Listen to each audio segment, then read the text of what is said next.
We did a video recently about a lady who had red rash all over her face and histamine problems. And there was a lot of comment. There was a lot of interaction. Thank you so much for liking, sharing, commenting, telling your friends. And that's really, really important. And we always want to give people hope. So I am Scott Patton, and he is Martin Patella. We are the founders and admins for the Facebook Fibromyalgia Support and Solutions. We do want to start moving a little bit more towards support. I mean, solutions. For the last 13 years, it's really been more about support. Just being heard has been a really, really important issue. But now what we want to do is take different posts that people make and then discuss them without telling anybody who made the post, because this is a private group. Everything we want to keep, within the group. And so this lady, she basically said, every time she has a shower, she feels lightheaded. She has all these different issues, including she shared a picture with a very red, rashy face. And so what we're going to do, and we're going to start that right in just a second, is talk about some of the comments and discuss those comments so that we can hopefully flesh things out and get you a better understanding of what's going on and some of the things you can do to mitigate some aspects of the chronic illnesses that you have. And we're going to start right after this.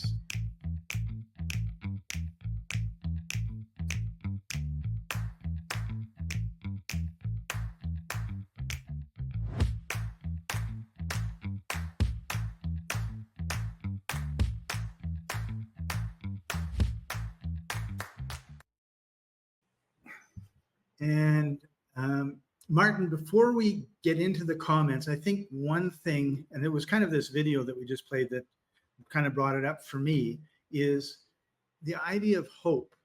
Because for many people, it's a grind. You've been ground down by the grinder of chronic pain, chronic fatigue, all these things. And nobody, certainly not your doctor, is going to give you any hope if they even believe you. So let's just talk a little bit about hope before, and I guess that's a bit about the mindset if you're going to get better. Yeah. Hope and hopelessness. You know what I have here in my hand, an older cell phone that I have dedicated to just one thing only, and that is running a software. It's called AO Scan. And this AO Scan software, by the way, we can do sessions for people, or they can subscribe for their own and run their own thing. But what's interesting about it, that I scan myself every day. And so, for example, here is a scan of my chakras, and you see some are green and some are red and some are light blue. It sort of tells me what's off. So right now, for example, this morning, my chakra number 3, which is the solar plexus, was off. And on that, it says nervousness, muscle cramps, stomach problems, lumbar spine, liver disorders. I came up with lumbar spine problems. I have been sitting too much. My back is sore, okay? And this machine actually scans it and knows it. And here's the other scan. And this other scan is all of the meridians. These are the 13 pairs of meridians, acupuncture meridians.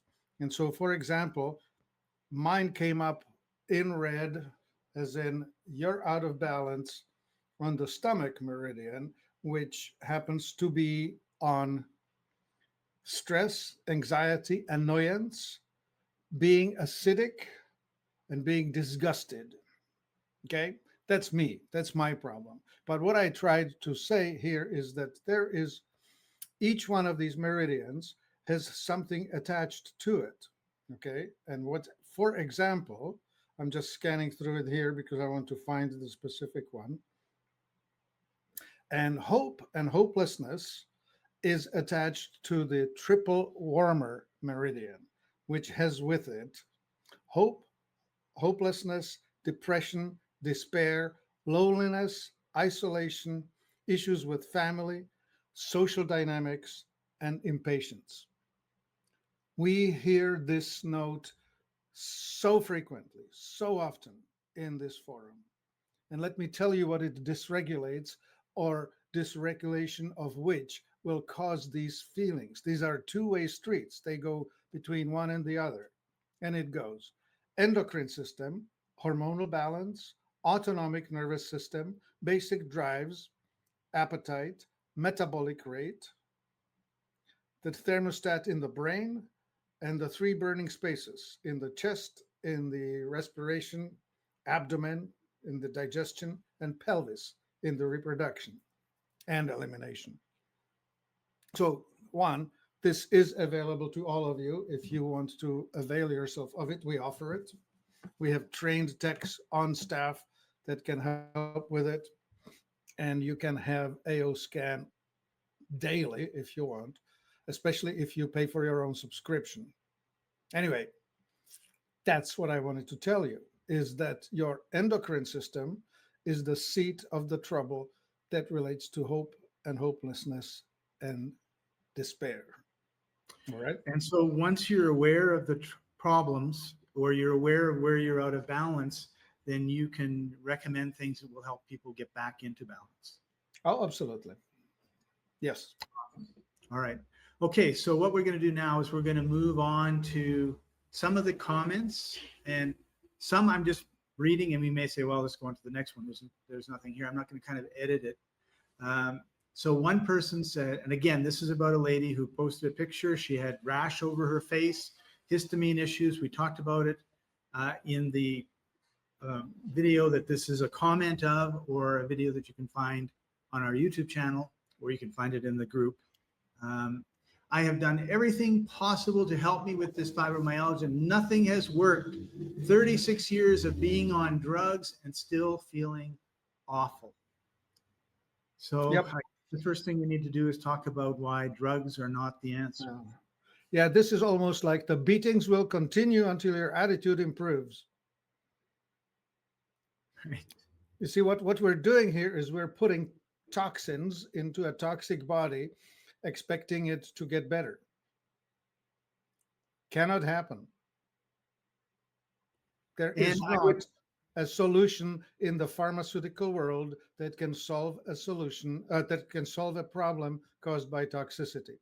Fibromyalgia being an example of it. Right. And all you have to do is scroll quickly through the fibromyalgia group feed, and you will see post after post after post and comment after comment after comment of people who said, I have been on pick a drug for 10 years and I started like this much and now I'm at this much and it's really hasn't helped. Everything's gotten worse. And now I'm trying to get off of it. And sometimes it's a bit addictive and there are issues with that. So it's a merry-go-round that becomes more and more toxic. Yeah, some comments will be, I have gained a lot of weight. How about you? Another comment will be, it worked for a month. Or another comment will be, it got bad right away. And these are all disruptors of normal function. These drugs are disrupting the body from doing what it wants to do. It does not try to heal anything. It's just simply messing around with symptoms. The best example would be Lyrica, a drug that's designed to stop seizures. It's messing around with your brain. You've got chronic seizures. That's why you have fibromyalgia? No. So No. this Scott, comes into a comment that someone else, I want to say this comment too, because it just follows with the next step of what I want you to talk about is how can we get off medication without feeling pain all day? Ooh. Okay. Well, so feeling pain all day is caused by something. Your headache is never caused by a deficiency in Tylenol. Your belly ache is never caused by a deficiency in Motrin. And your whatever else is not lack of ibuprofen. Okay? So when are you going to get the message that the resolution of the root cause is what's going to get you liberated from this endless cycle of what drug will make this better? And I guess the other part of the problem, Martin, is everyone wants a magic button solution. Like they want to be able to just do one little thing and it all goes away, even though someone who's been sick for 36 years with fibromyalgia, can you expect to be cured They keep, in yeah, 36 they seconds? keep coming. They keep coming back for the same. I want to find the thing that's going to make it go away now. Yeah. So let's say it this way. This has been the pharmaceutical industry, but in general, all advertising is like that. Do this and experience an instant relief. I have the easy button for you. Let me give you this thing. It will be like pushing the easy button, and life will be beautiful ever after. Right. Yeah.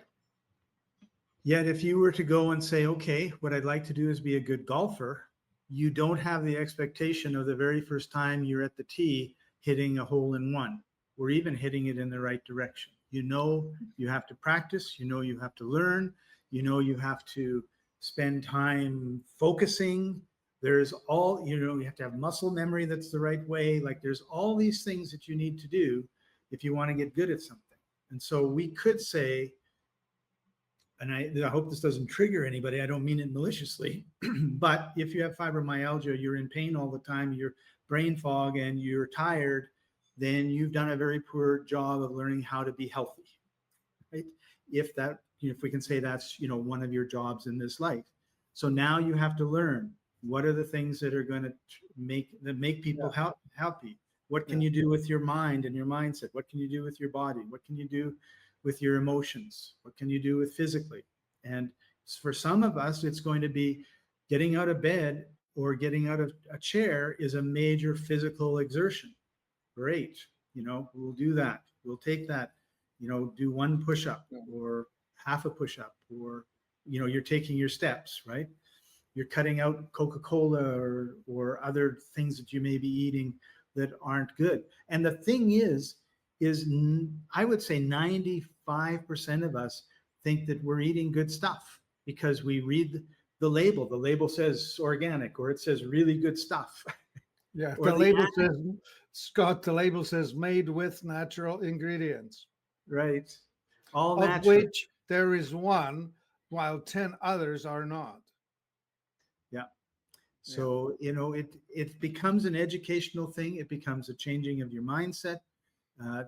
And that's why we're here. We're here to hopefully give you hope and to help you change your mindset, to educate you and get you going. So Let me just butt in with one last thing on this point. Again, not trying to make anyone feel bad about it, but however you got into your problem, I do not blame you for it. But it is totally up to you to dig yourself out of it. Up to you, no one else. There is no prince on white horse coming to scoop you off and take you away. And the pharmaceutical industry is definitely not that prince, although they're advertising themselves to be one. right. Okay, so I'm on medication for a long time. How do I get off it? Right. One day at a time, one step at a time. The tools are get rid of toxicity, overcome malnutrition, overcome stagnation, and deal with the trauma. Okay, those are the general categories of the things you have to deal with. Start with the first thing. If you can do more than one, do more than one. Whatever you can manage. Toxicity, okay?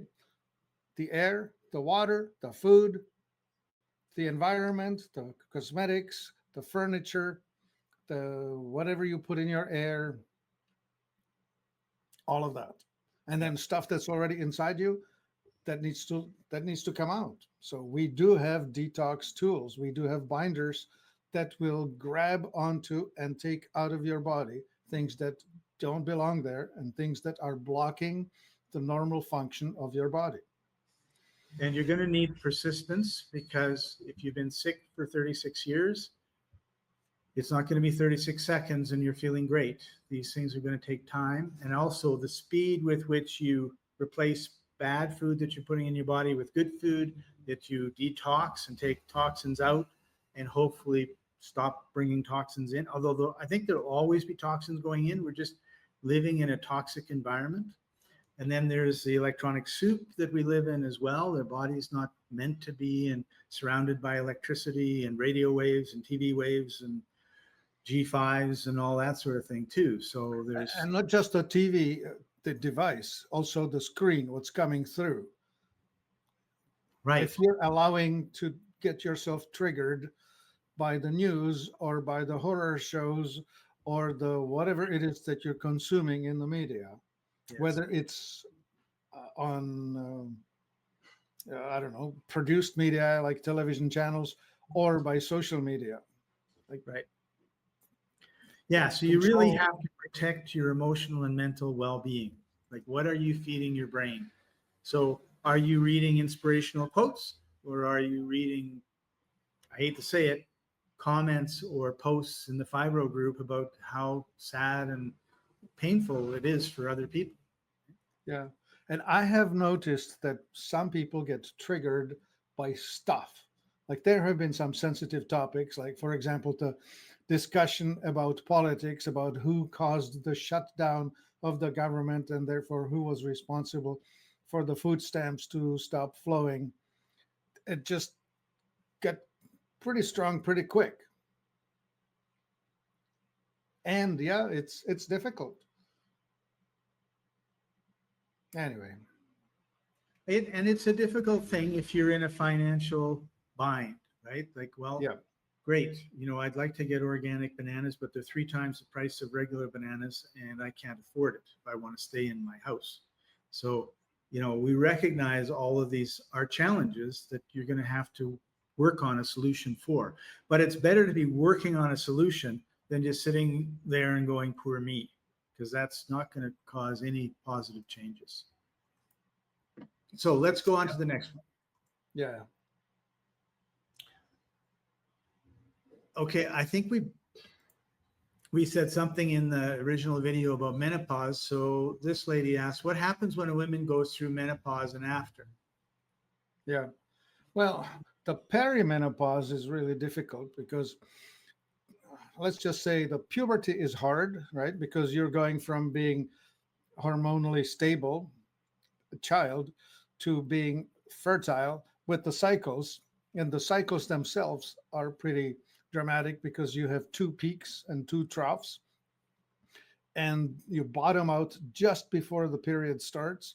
And then you peak at your ovulation, and there's another peak halfway through the ovulation cycle of different hormones. Like this is like almost like, well, anyway, it's complicated.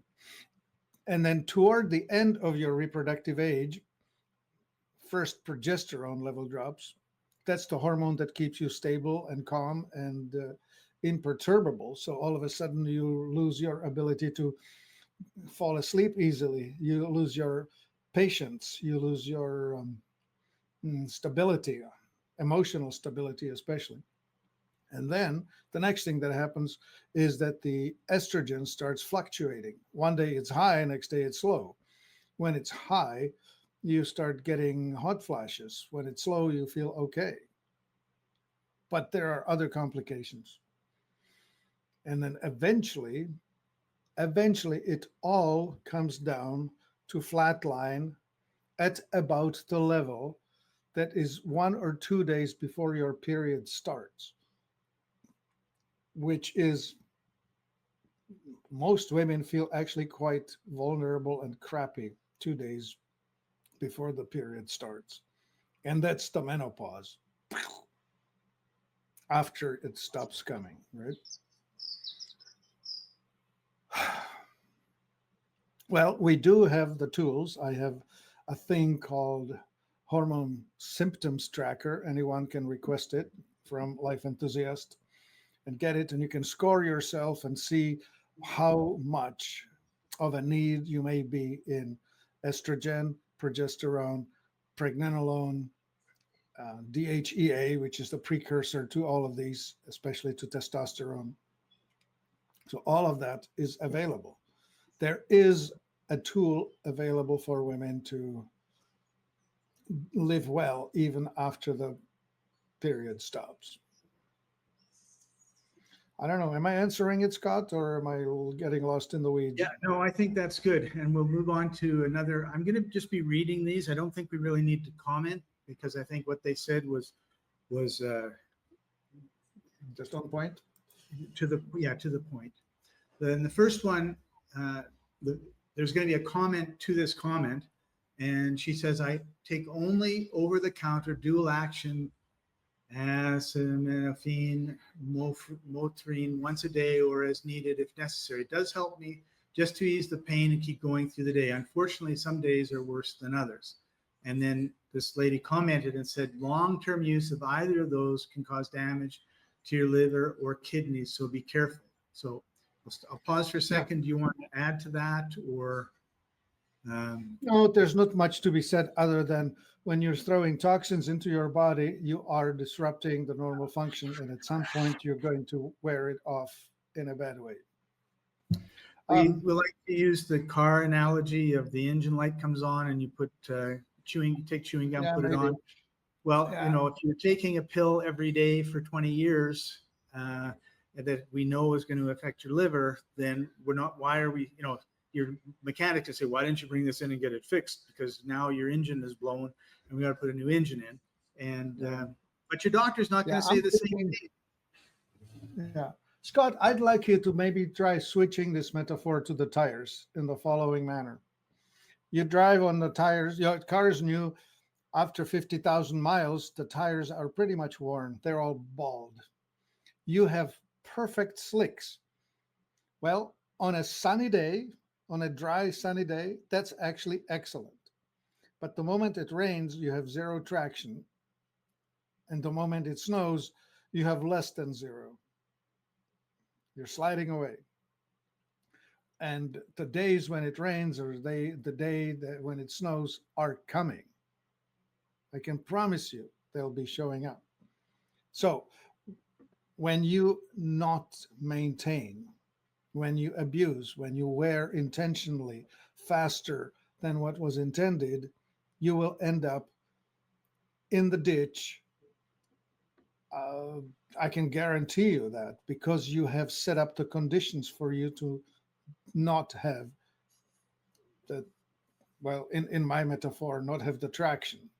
And Right. in the other metaphor is you're going to wear out your organs in such a way that you will become not functional. Right. So then the next comment was, I had all the same symptoms for 6 months. All normal, regular labs came back. Everything came back normal. My doctor could not tell me what was wrong. I have a relative who is a registered nurse and gave me a list of illnesses to be tested by my doctor. He or she agreed to test me to see what was happening. The results came back indicating that I had an active Epstein-Barr virus and my immune system was severely low. To my understanding, your doctor will only test for this particular virus upon request. It doesn't hurt to request that you be tested for EBV and ask for your immune system to be tested as well. I'm glad my relative gave me this information because I never would have known what was actually wrong with me. Now, according to Western medicine, there is no cure for EBV. Just to let you know, I've been doing my own research with functional doctors and functional medicine and holistic doctors, and I'm feeling much better after 8 months. So, Okay, excellent. So she actually, without really revealing what's going on, but yes, Epstein-Barr, that's the virus that we call the kissing disease, the mononucleosis. Mono, when you get it, it gets into the nervous system. It can get into your liver. It can get into your thyroid. Hypothyroidism is one of the highlights or one of the really common problems that people have, because that dysregulates your entire metabolic experience. And in the mainstream, they can test for it, but they don't know what to do with it. Likewise for the thyroid disease, likewise for Lyme disease, they likewise for long COVID. Those are all names for metabolic dysregulation, where your mitochondria are less efficient at converting food into energy. You will have symptoms that will include chronic fatigue, not able to get stuff done, not having enough energy to live, feeling cold, feeling listless. I don't know what other things will happen with the person that's got this mono going. Um, well, anyway, the solutions. The solutions are in detoxifying, because your immune system is capable of rebuilding itself as long as the blocking factors that are holding it from fixing itself are removed. So, detox of the industrial toxins, of which there are many. They could be heavy metals, volatile organic compounds, uh, organic chemistry stuff that includes phthalates and Teflon and the likes, and others, BHA, BPA, many things. All of that needs to come out. And iodine deficiency, magnesium deficiency, selenium deficiency, these are common problems that are not suggested in the mainstream. I see so many people writing, I saw my rheumatologist, I saw my blah blah blahologist doctor. They know nothing about this. It's not taught to them in the school, and it's not suggested to them that that even is an issue. It's not that it's their fault. It's just that they're not schooled with it. It's sort of like trying to get your plumber to fix your electric problems. It's not going to happen. Yep. So go see a nutritionist, or you can contact us at Life Enthusiast. Talk to us. Okay, we got one last one. We try to keep these to 30 minutes or less, but there is one I really wanted us to, and it's short. She says, since we're talking about toxicity, which I don't disagree with you on, like, so she understands the role of toxicity. Is there any correlation between fibromyalgia and MTHFR? So we should start with what MTHFR is and go from there. Right. Methyl tetrafolate reductase. It's a genetic thing. Okay. About 25% of people have both parents with that dysregulation, and it gets inherited. About 40% have at least one parent with that. So what it causes is poor methylation capacity. To methylate is to attach a CH3. Oh, that's a chemical thing.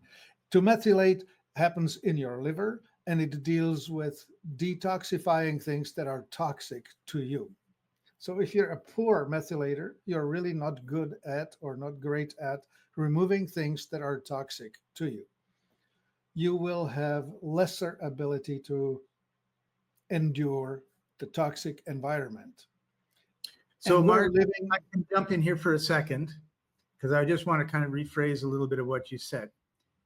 A normal person is exposed to a toxin. It's absorbed into the body through the skin, through the mouth, through however it is, doesn't matter. And let's say, other than MTHFR people, right, it gets kicked out, right? Yeah. But if you can't do this, then you're slower at removing these toxins, which means they build up. Yeah. And if that's the case and you're aware of it, there are things that you can take that are going to help you detox. Like right. Yeah, let me get to that. Okay. And so there's hope if you've got a problem with this. Yeah. And it's not that you're a zero. It's just that you're not good at it. Right? It's like if you're at school and you're in a race with your classmates. There's 30 people running. Someone's going to be at the front and someone's going to be at the back. Yep. So with the MTHFR, you're decidedly at the back of getting rid of toxic things. And what that means is that your cells will clog up. You will have lesser ability to convert food into energy. And what's really important is that you will not be able to deal with folic acid, which is hiding behind the word enriched or fortified. So anything that has wheat flour in it that has been fortified or enriched is automatically toxic to you, making you not better, making you worse. So pause the video, go into your kitchen, and get everything that says fortified or enriched and stick it in a pile in the corner. Donate it to somebody who's not MTHFR. Right. Mm. So that's part one. Part two, you need to purchase things that are already methylated. This is especially visible in this folic acid. Do not touch anything that says folic acid. You need to be getting folate or folinic acid, which is a chemically different thing. Can you spell those? Folate, Folate. That's what you want. Folinic, Folinic. That's what you want. Folic, Folic. Avoid. Right. And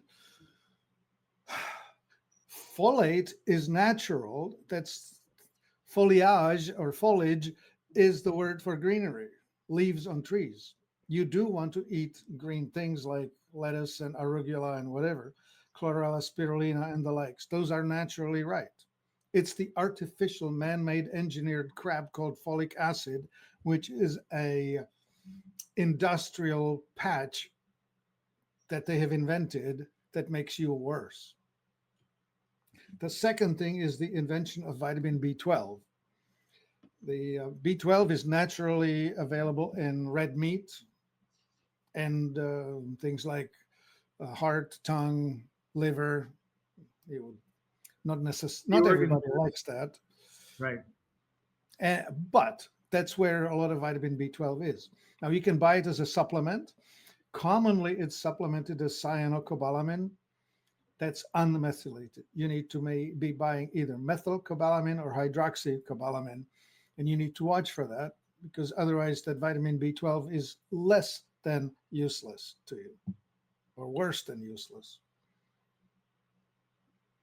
Right. Yeah. Okay, so did we cover the whole thing? Well, the MTHFR. So if you want help with it, we do have some herbal products, specifically Cell Ease and Cell Ease Support, which when you take those herbals, you will overcome the handicap with poor methylation. The other is to take methylated stuff. So for example, methylsulfonylmethane, abbreviated as MSM, methylated sulfur. Right. Or monomethylsilentriol, methylated silica. We sell those supplements for you in methylated form. So yeah, we can help. We know, we understand it. I am in the MTHFR genetic group too. So what about, there are some substances that are really good for removing toxins. I think carbon 60 is a product we have, humic acid, fulvic acid, zeolite. Would that be something that people should look into? Definitely. That's a baseline. Anyone in the MTHFR group should be on zeolite and humic fulvic all the time, 100%, every day. You will live so much better. And then the MSM that I mentioned, because that's what's going to raise your capacity to move oxygen into your cells. Yeah. Get the supplement that's in some sort of capsule, because if you get the powder, Oh, come on, Scott, don't be such a wimp. It is MSM is bitter. MSM is bitter as hell. Okay. So what you do is you take a spoonful. You need to take a teaspoon of it at a time, right? Which is six large capsules. Anyway, a teaspoon in small amount of water, like 1 or 2 ounces, dissolve it, knock it back, and drink something nicer than that right afterwards. Right after. I tried drinking it. It was just. I put it right in my smoothie. It's a question of getting used to it. It is. It is. Well, and okay, so we're over our time, but that is something also that's really important for everybody to understand. If it tastes really, really good, chances are it's really, really bad.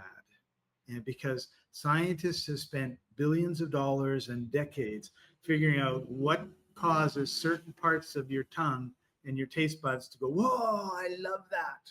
And of course, semi-addictive, if not totally addictive. And you have to understand that a lot of stuff that is really good for you is not sugar sweet, right? It's not donuts. So you're going to have to start making that change.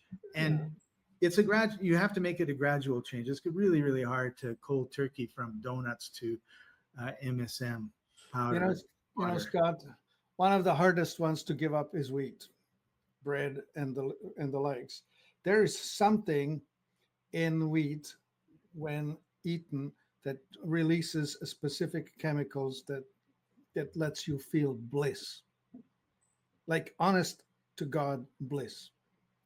So giving up bliss and food is hard. I mean, Right. to this day, I have to muster all the will in the world to walk past bakery pretending that it's not there. Yeah.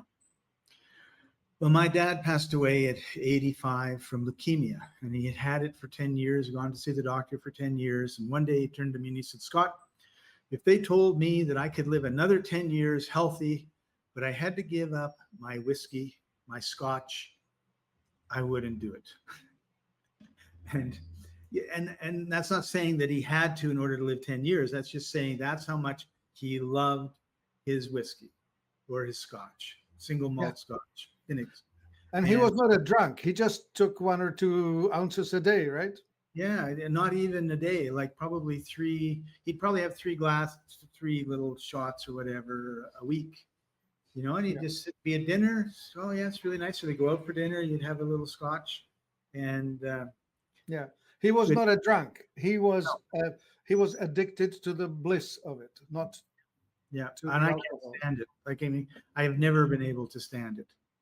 To me, it's just it's turpentine. Like, why people drink it, I don't know. But anyway, All right. So for me, it's a terrible thing to drink, but my dad loved it, right? So there may be things that you just love, and you need to start cutting back slowly on those things.